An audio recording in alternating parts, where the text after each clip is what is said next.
guys, good morning. Welcome back again to my YouTube channel. For today's video guys, magpapak na ako ng aking dadalhin pabalik ng India kasi next week pabalik na ako ng India.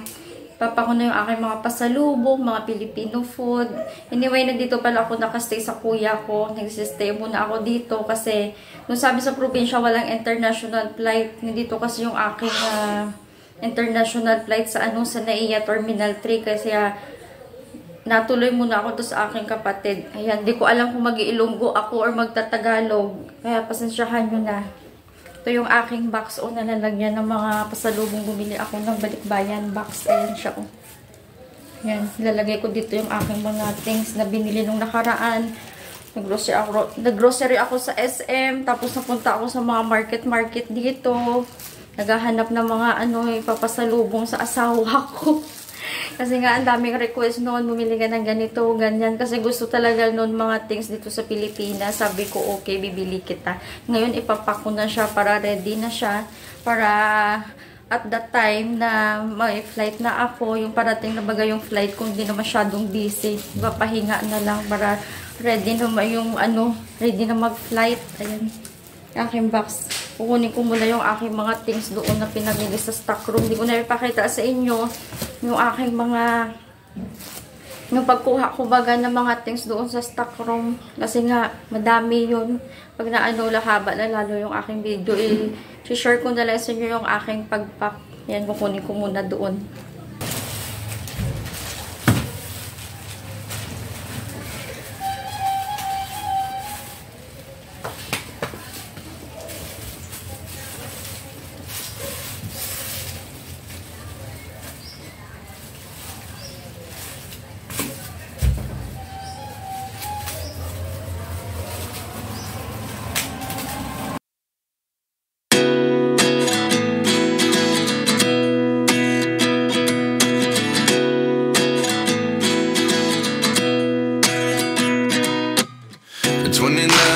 Myself wondering what did happen to the last 10. I ran away with my life, fast forward, never turn back again. It's kind of funny that the more we pass time, the more we need to set them rewind. And 19 was the year I had to leave you, but now I'm seeing all the signs. Is this really happening? I can't believe it's true. I'm just as surprised as you. Is this really happening? I can't be too sure, but one day I'll be yours again.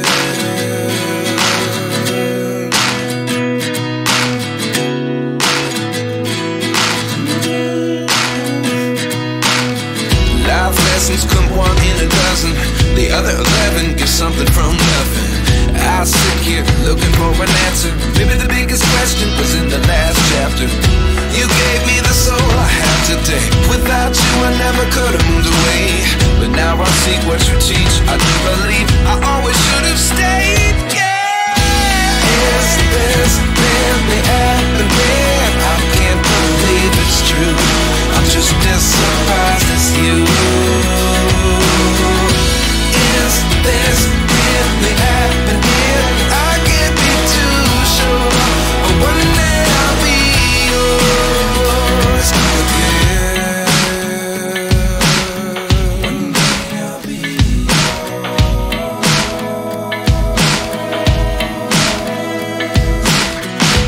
One day I'll be yours. One day I'll be yours.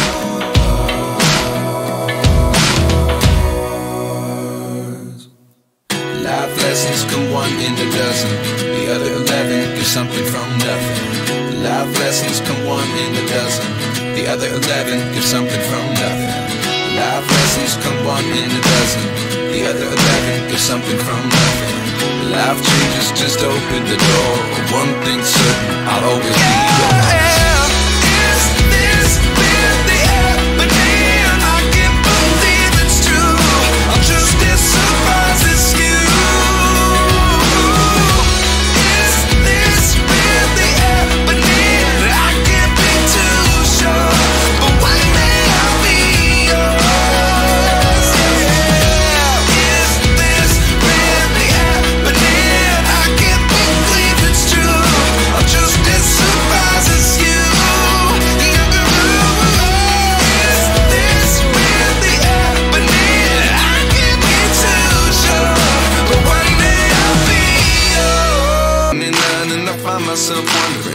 What did happen to the last 10? I ran away with my life, fast forward, never turn back again. It's kind of funny that the more we pass time, the more we need to set them rewind. And 19 was the year I had to leave you, but now I'm seeing all the signs. Is this really happening? I can't believe it's true. I'm just as surprised as you.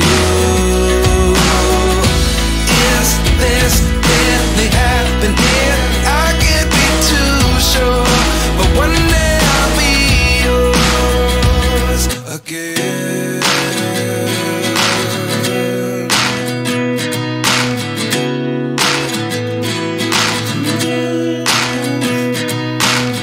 Life lessons come one in a dozen. The other 11 get something from nothing. I sit here looking for an answer. Maybe the biggest question was in the last chapter. You gave me the soul I have today. Without you I never could have moved away. But now I see what you teach. I do believe I always should have stayed. Yeah. Is this really happening? I can't believe it's true. I'm just as surprised as you. Is this really happening? I can't be too sure, but one day I'll be yours again. One day I'll be yours.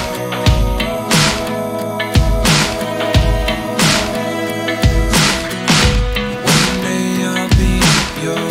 One day I'll be yours.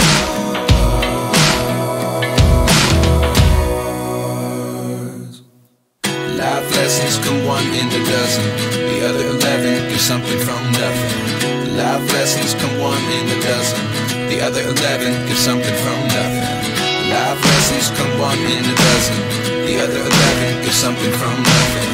Life changes just open the door. One thing's certain, I'll always be yours. Is this really happening? I can't believe it's true. I'm just as surprised as you.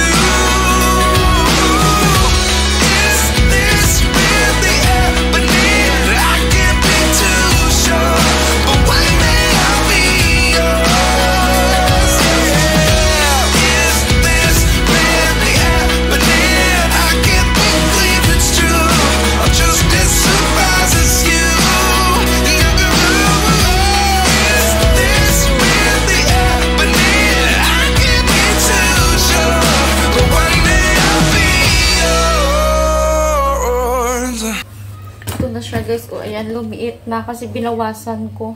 Hindi ko kasi kayang buhatin. Baka mahirapan ako sa airport. Yung iba doon ko na ilalagay sa luggage ko. Ayan, pinaliit ko na lang siya. Pinalutan ko na ng tape. Ayan, ready na to. Tama na to. Kaya ko to. Siguro mga nasa 13 kg to. Ito. Kasi yung total all baggage ko is 47 kg. Yung 1 carry is 7 kg. Tapos yung yung baggage counter is 40 kg. Yung yung nandito, hindi ko pa nalagay. Ayan. No ko na niya ilalagay sa luggage kasi nga babasagin yan. Baka pag dito mabasag. Tapos lagyan ko ng pangalan ko dito at saka pangalan ng asawa ko dito. Yan, okay na to. Ito ako guys sa kitchen. Yan, nung nag-aano ako ng avocado. Kakain ako ng avocado. Nanggalay na kasi kanito ng puto. Pag uwi ng kapatid ko at saka ng asawa niya kumain. Kasi may pasok yun. Sabi na ko lang kainin ko daw. Lagi dito naming avocado.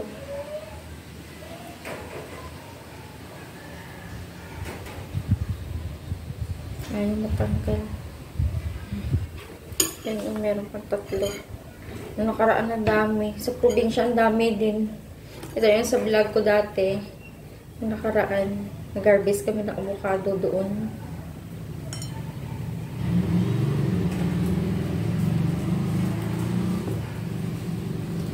Hindi kasi palakain yung mga anak ng kuya ko. Tatlo kasi yung anak niya. Hindi palakain.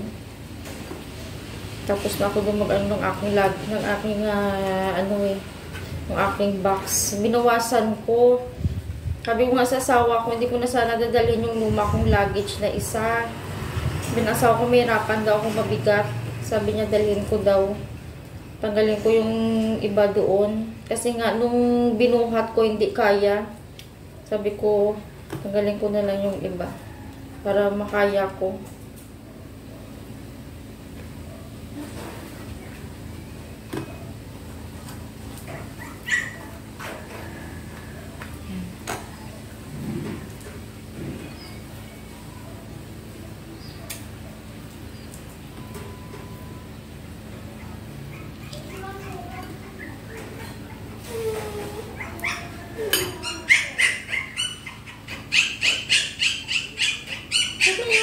Surat siguro nanay.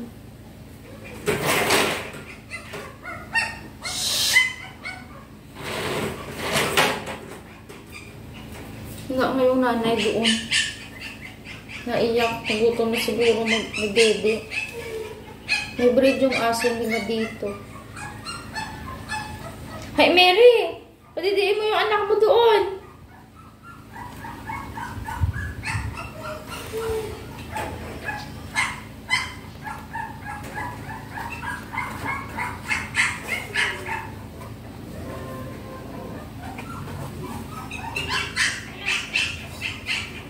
3 months din ako dito guys sa Pilipinas. Ayoko pa sanang bumalik. Sabi ko dito muna ako, yun nga lang. Nahawa ako sa asawa ko. Minsan bumalik na daw ako at nag-iisa siya minsan sa bahay. Gawa ng mama niya, wala din lagi sa bahay. Sabi ko, sige. Ito na siya. Nilagyan ko ng powder milk, yung berberan at saka asukal. Ang dami na yung isa. O, ayan, o, puno na. Tita, yung wala pong sabon doon. Wala nang sabon? Ay, hindi ko alam. Wala nga pa. Wala. Eh, ano sinabon mo? Wala. Oh, nag-shampoo ka lang. Ha? Nag-shampoo ka lang. May sabon doon yung yung orange. Yun na lang. Hindi yung ganyan sa ibaba. Oo. Yung sa kanila yun. Kasi, hindi, dito yun.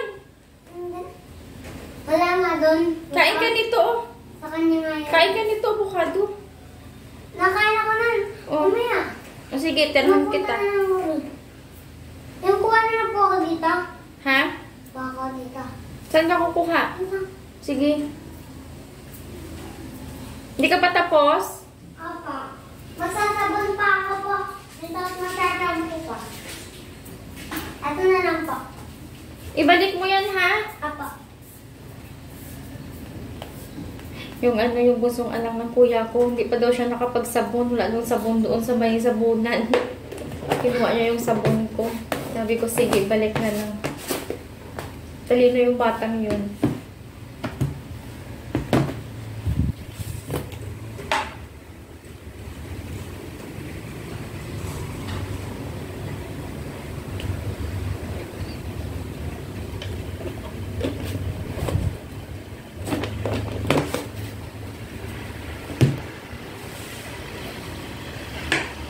Yan yung natawag din yung asawa ko sa akin, no.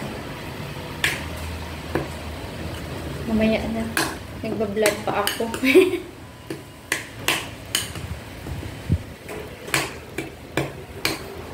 Ay, nalaglag.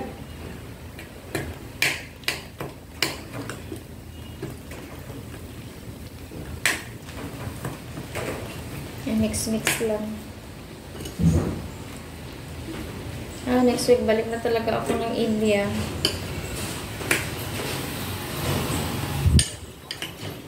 Pero pag pag yung asawa mo ibang lahi, kasi nga pupunta ka sa ibang lugar, malayo ka sa pamilya mo, so balik na naman.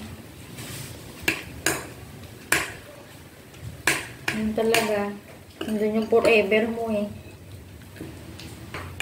Bibigyan ko ng yung anak ng kuya ko. Yung pamangkin ko.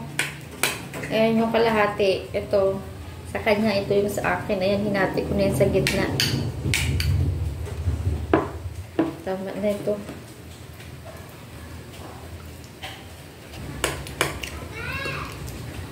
Sarap.